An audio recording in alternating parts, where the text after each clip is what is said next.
বাংলার সাহিত্য জগতের কিছু সুন্দর রঙিন গল্প নিয়ে তৈরি এই গল্পঘর। আর আমি আপনাদের কাছে ক্ষমা চাইছি যে এতদিন অবধি নতুন কোনো গল্প আসেনি, কারণ আমি নিজের কিছু পার্সোনাল বিষয়ে ব্যস্ত হয়ে পড়েছিলাম। কিন্তু আবারও চলে এসেছি নতুন গল্প নিয়ে। তো আজকের গল্প কবিগুরু রবীন্দ্রনাথ ঠাকুরের ভিখারিণী, পর্ব 2। আগের পর্বে আমি আপনাদের শুনিয়েছিলাম কমলকে দস্যুরা ধরে নিয়ে গিয়েছে এবং তার মায়ের কাছে শর্ত রাখা হয়েছে, তাদের বলা অর্থ যদি দিতে পারে তবে কমল ছাড়া পাবে। তো চলুন গল্পটি চটপট শুরু করি।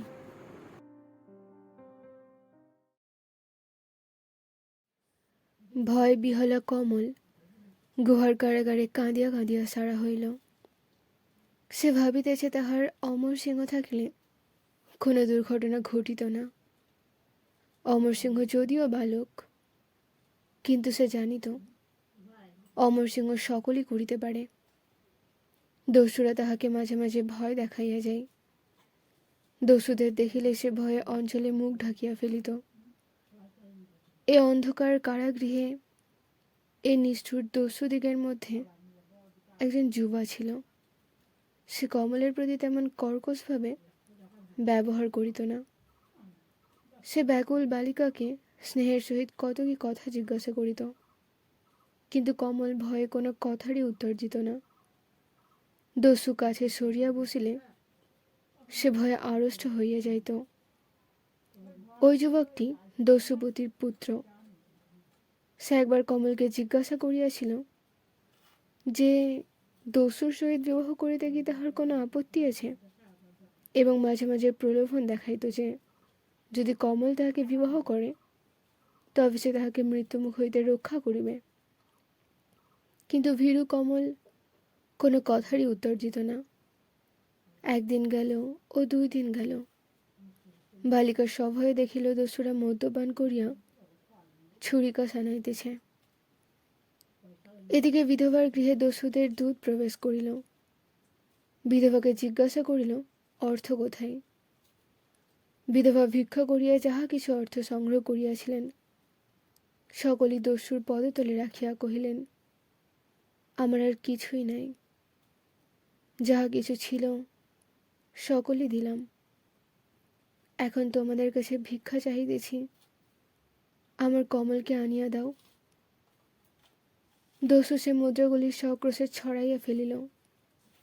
কহিল, মিথ্যা প্রতারণা করিয়া পার পাইবি না।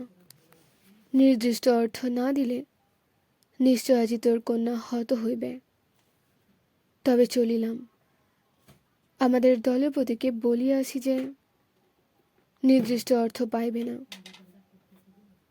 তবে একজন নরসনিতে মহাকালীর পূজা দিও। বিধবা কত মিনতি করিলেন, কত কাঁদিলেন, কিছুতেই দস্যুর পাষাণ হৃদয় গলাইতে পারিলেন না। দস্যু গমনোদ্যত হইলে কহিলেন, যাইও না, আর একটু অপেক্ষা করো, আমি আর একবার চেষ্টা করিয়া দেখি। এই বলিয়া বাহির হইয়া গেলেন। মোহনলালের সহিত কমলের বিবাহের প্রস্তাব হয়, কিন্তু তাহা সম্পন্ন না হওয়াতে মোহন মনে মনে কিছু ক্রুদ্ধ হইয়া আছে। কমলের সমুদায় বৃত্তান্ত মোহনলাল প্রাতেই শুনিয়াছিলেন, কিন্তু তৎক্ষণাৎ কুলপুরোহিতকে ডাকাইয়া শীঘ্র বিবাহের উত্তম দিন আছে কিনা জিজ্ঞাসা করিলেন। গ্রামের মধ্যে মোহনের ন্যায় ধনী আর কেউ ছিল না। আকুল বিধবা অবশেষে তাহার বাটিতে আসে উপস্থিত হইলেন। মোহন উপহাসের স্বরে হাসিয়া কহিলেন, এ কি অপূর্ব ব্যাপার! এতদিনের পর দরিদ্রের কুটিরে যে পদার্পণ হইল। বিধবা, উপহাস করিও না, আমি দরিদ্র, তোমার কাছে ভিক্ষা চাইতে আসিয়াছি। মোহন, কি হইয়াছে? বিধবা অদভ্রান্ত সমস্ত বৃত্তান্ত কহিলেন। মোহন জিজ্ঞাসা করিলেন, তা আমাকে কি করিতে হইবে? বিধবা, কমলের প্রাণ রক্ষা করিতে হইবে। মোহন, কেন? অমর সিংহ এখানে নাই? বিধবা উপহাস বুঝিতে পারিলেন, কহিলেন, মোহন, যদি বাসস্থান অভাবে আমাকে বনে বনে ভ্রমণ করিতে হইত, অনাহারে ক্ষুধার জ্বালায় যদি পাগল হইয়া মরিতাম, তথাপি তোমার কাছে একটি তৃণ প্রার্থনা করিতাম না। কিন্তু আজ যদি বিধবার একমাত্র ভিক্ষা পূর্ণ না করো, তবে তোমার নিষ্ঠুরতা চিরকাল মনে থাকবে। মোহন, আইসো, তবে তোমাকে একটা কথা বলি। কমল দেখিতে কিছু মন্দ নহে, আর তাহাকে যে আমার পছন্দ হয় নাই এমনও নহে, তবে তাহার সহিত আমার বিবাহের আর তো কোনো আপত্তি দেখিতেছি না। তোমার কাছে ঢাকিয়া কি করিব? বিনা কারণে ভিক্ষা দেবার মতন আমার অবস্থা নহে। বিধবা, অগ্রে যে অমরের সহিত তার বিবাহের সম্বন্ধ হইয়া গিয়াছে। মোহন কিছু উত্তর না দিয়ে হিসাবের খাতা খুলিয়া লিখিতে বসিলেন, যেন কেহই ঘরে নাই, যেন কাহারও সহিত কিছু কথা হয় নাই। এদিকে সময় বহিয়া যায়, দস্যু আছে কি গিয়াছে তাহার ঠিক নাই।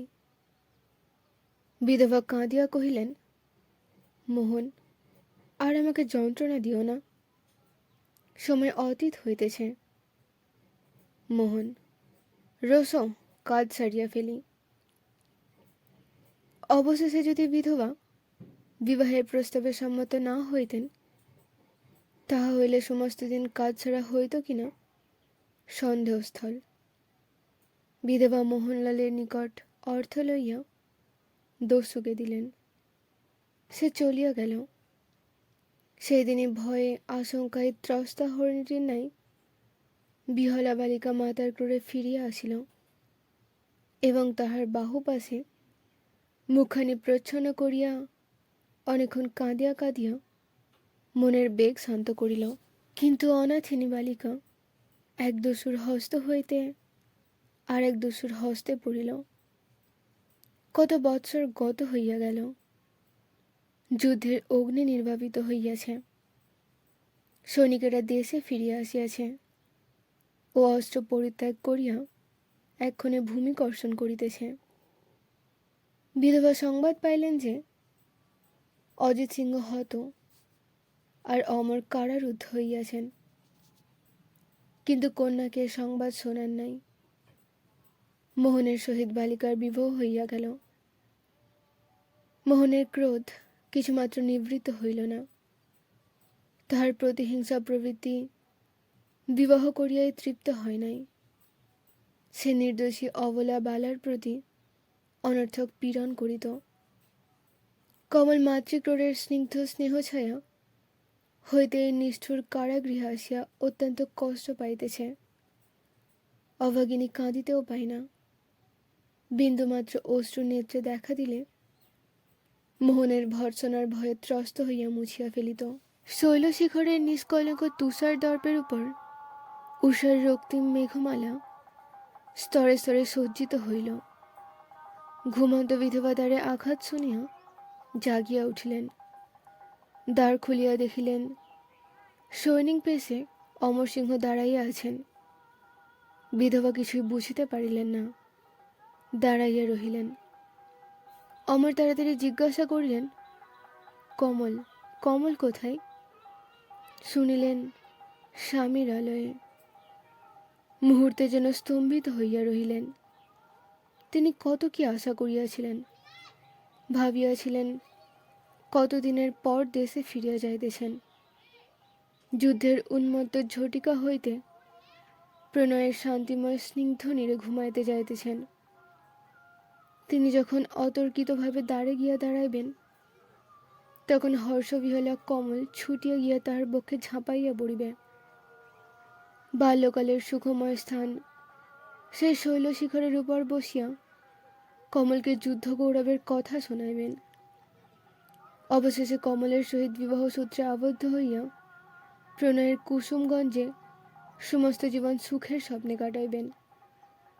এমন সুখের কল্পনায় যে কঠোর বজ্র পড়িল, তাহাতে তিনি দারুণ অভিভূত হইয়া পড়িলেন। কিন্তু মনে তাহার যতই তোলপাড় হইয়াছিল, প্রশান্ত মুখশ্রীতে একটিমাত্র রেখাও পড়ে নাই। মোহন কমলকে তাহার মাতৃআলয়ে রাখিয়া বিদেশে চলিয়া গেলেন।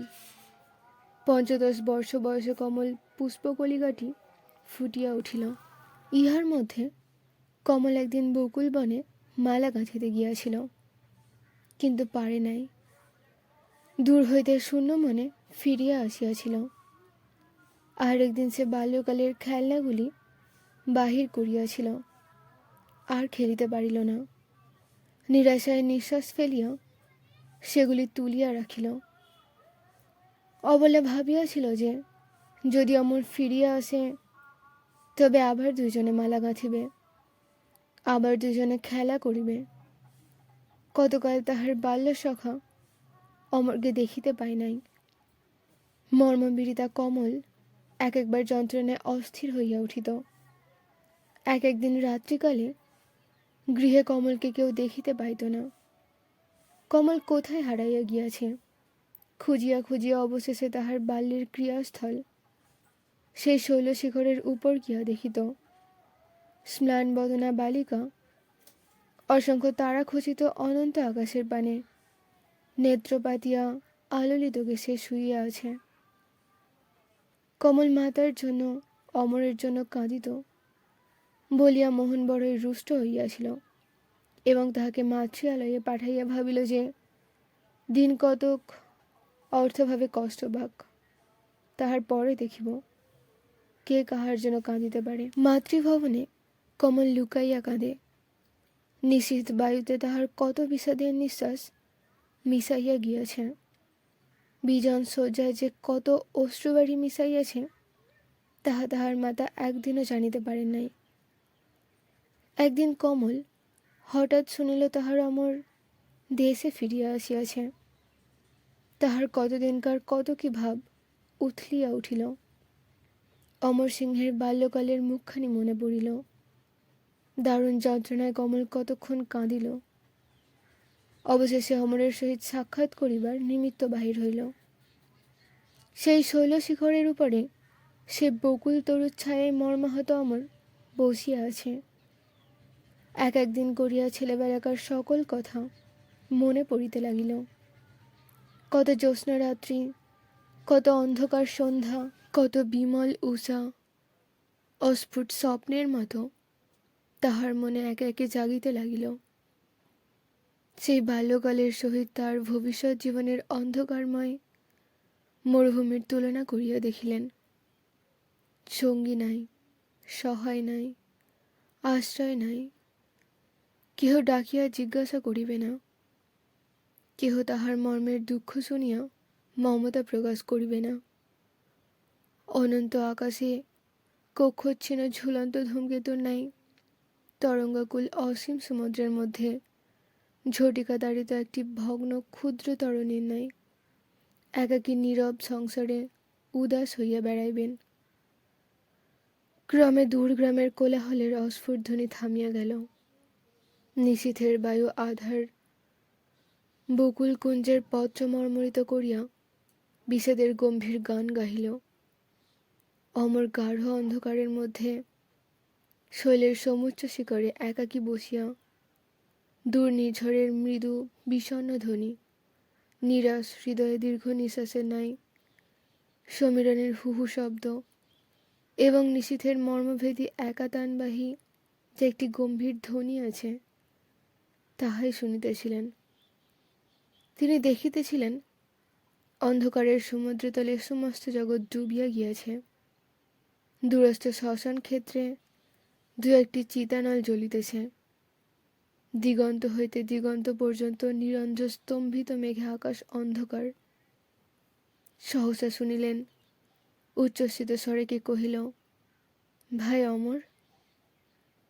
এই অমৃতময় স্নেহময় স্বপ্নময় স্বর শুনিয়া তাহার স্মৃতির সমুদ্র আলোড়িত হইয়া উঠিল। ফিরিয়া দেখিলেন কমল। মুহূর্তের মধ্যে নিকটে আসিয়া বাহুপাশে তাহার গলদেশ বেষ্টন করিয়া স্কন্ধে মস্তক রাখিয়া কহিল, ভাই অমর। অচল হৃদয় অমরও অন্ধকারে অশ্রু বিসর্জন করিলেন। আবার সহসা চকিতের নাই দূরে সরিয়া গেলেন। কমল অমরকে কত কি কথা বলিল। অমর কমলকে দু একটি উত্তর দিলেন। সরলা আসিবার সময়ে যেরূপ উৎফুল্ল হৃদয়ে হাসিতে হাসিতে আসিয়াছিল, যাইবার সময় সেরূপ স্মীয়মান হইয়া কাঁদিতে কাঁদিতে চলিয়া গেল। কমল ভাবিয়াছিল সে ছেলেবেলাকার অমর ফিরিয়া আসিয়াছে, আর আমি সেই ছেলেবেলাকার কমল কাল হইতে আবার খেলা করিতে আরম্ভ করিব। যদিও অমর মর্মের গভীর তলে সাংঘাতিক আহত হইয়াছিলেন, তথাপি তিনি কমলের উপর কিছুই ক্রুদ্ধ হন নাই বা অভিমান করেন নাই। তাহার জন্য বিবাহিত বালিকার কর্তব্যকর্মে বাধা না পড়ে এই নিমিত্ত তিনি তাহার পরদিন কোথায় যে চলিয়া গেলেন তাহা কেহ স্থির করিতে পারিল না। বালিকার সুকুমার হৃদয়ে দারুণ বজ্র পড়িল। অভিমানিনী কতদিন ধরিয়া ভাবিয়াছে যে এতদিনের পর সে বাল্যসখা অমরের কাছে ছুটিয়া গেল। অমর কেন তাহাকে উপেক্ষা করিল কিছুই ভাবিয়া পায় নাই। একদিন তাহার মাতাকে ওই কথা জিজ্ঞাসা করিয়াছিল। মাতা তাহাকে বুঝাইয়া দিয়াছিলেন যে কিছুকাল রাজসভায় আরম্ভ রাশির মধ্যে থাকিয়া সেনাপতি অমর সিংহ পর্ণকুটির বাসিনী ভিখারিনীর ক্ষুদ্র বালিকাটিকে ভুলিয়া যাইবেন, তাহাতে অসম্ভব কি আছে। এই কথায় দরিদ্র বালিকার অন্তরতম দেশে সেল বিধিয়াছিল। অমর সিংহ তাহার প্রতি নিষ্ঠুর আচরণ করিল মনে করিয়া কমল কষ্ট পায় নাই। হতভাগিনী ভাবিত, আমি দরিদ্র, আমার কিছুই নাই, আমার কেহই নাই, আমি বুদ্ধিহীন ক্ষুদ্র বালিকা, তাহার চরণ রেণুর যোগ্য নহি। তবে তাহাকে ভাই বলিব কোন অধিকারে, তাহাকে ভালোবাসিব কোন অধিকারে? আমি দরিদ্র কমল, আমি কে যে তাহার স্নেহ প্রার্থনা করিব? সমস্ত রাত্রি কাঁদিয়া কাটিয়া যাই। প্রভাত হইলে সেই শৈলশিখরে উঠিয়া স্মৃয়মান বালিকা কত কি ভাবিতে থাকে। তাহার মর্মের নিভৃত তলে যে বাণ বিদ্ধ হইয়াছিল, তাহা যদিও সে মর্মে লুকাইয়া রাখিয়াছিল, পৃথিবীর কাহাকেও দেখাই নাই, তথাপি ওই মর্মে লুকায়িত বাণ ধীরে ধীরে তার হৃদয়ের শোণিত ক্ষয় করিতে লাগিল। বালিকার কাহারও সহিত কথা কহিত না, মৌন হইয়া সমস্ত দিন সমস্ত রাত্রি ভাবিত, কাহারও সহিত মিশিত না, হাসিত না, কাঁদিত না। এক একদিন সন্ধ্যা হইলেও দেখা যাইত পথপ্রান্তের বৃক্ষতলে মলিন ছিন্ন অঞ্চলে মুখ চাপিয়া দিনহীন কমল বসিয়া আছে। বালিকা ক্রমে দুর্বল ক্ষীণ হইয়া আসিতে লাগিল, আর উঠিতে পারে না। বাতায়নে একাকিনী বসিয়া থাকিত, দেখিত দূর শৈল শিখরের উপর বকুলপত্র বায়ু ভরে কাঁপিতেছে। দেখিত রাখালেরা সন্ধ্যার সময় উদাস ভাবদীপক সুরে মৃদু মৃদু গান করিতে করিতে গৃহে ফিরিয়া আসিতেছে। বিধবা অনেক চেষ্টা করিয়াও বালিকার কষ্টের কারণ বুঝিতে পারে নাই এবং তাহার রোগের প্রতিকার করিতেও পারে নাই। কমল নিজেই বুঝিতে পারিত যে সে মৃত্যুর পথে অগ্রসর হইতেছে।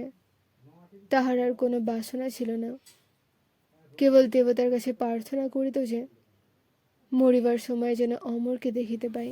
কমলের পীড়া গুরুতর হইল, মূর্ছার পর মূর্ছা হইতে লাগিল। শিয়রে বিধবা নীরব। কমলের গ্রাম্য সঙ্গিনী বালিকাটা চারিধার ঘিরিয়া দাঁড়াইয়া আছে। দরিদ্র বিধবার অর্থ নাই যে চিকিৎসার ব্যয়ভার বহন করিতে পারেন।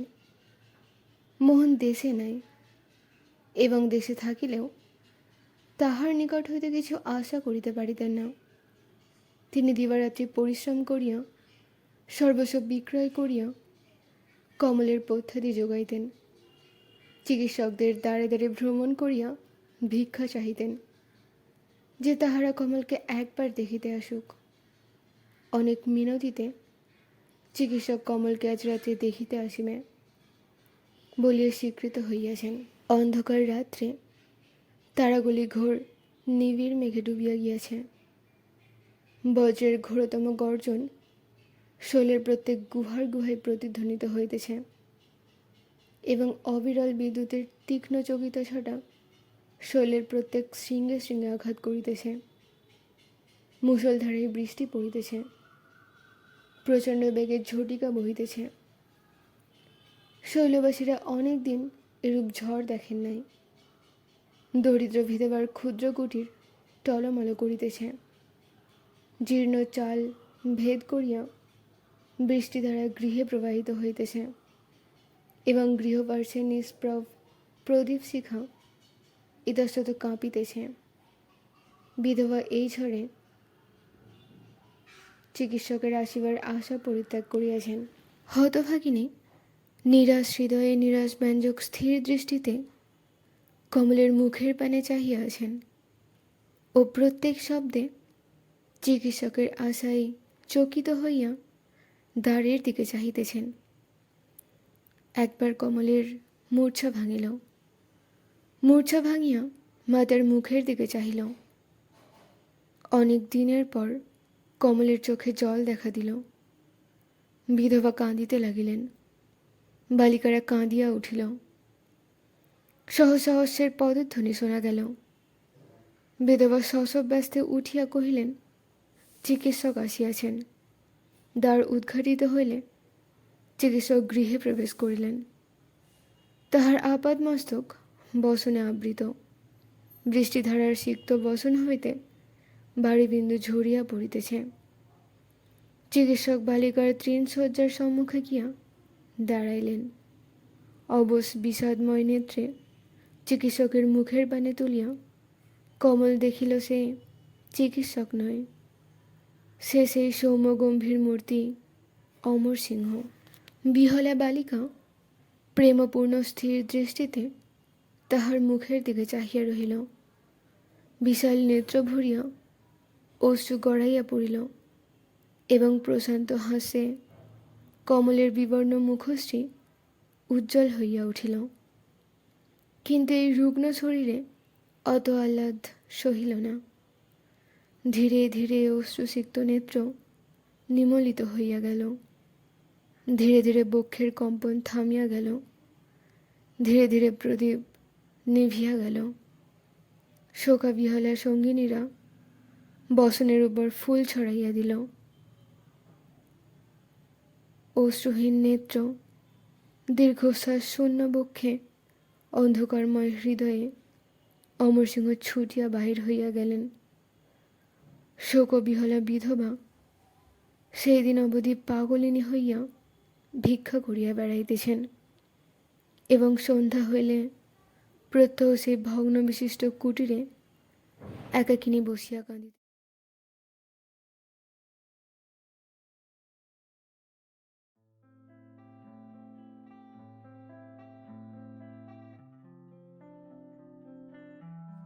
গল্পটি এখানেই শেষ হচ্ছে। আশা করছি আপনাদের গল্পটা ভালো লেগেছে। যদি ভালো লেগে থাকে তাহলে অবশ্যই একটা লাইক ও কমেন্ট করতে ভুলবেন না।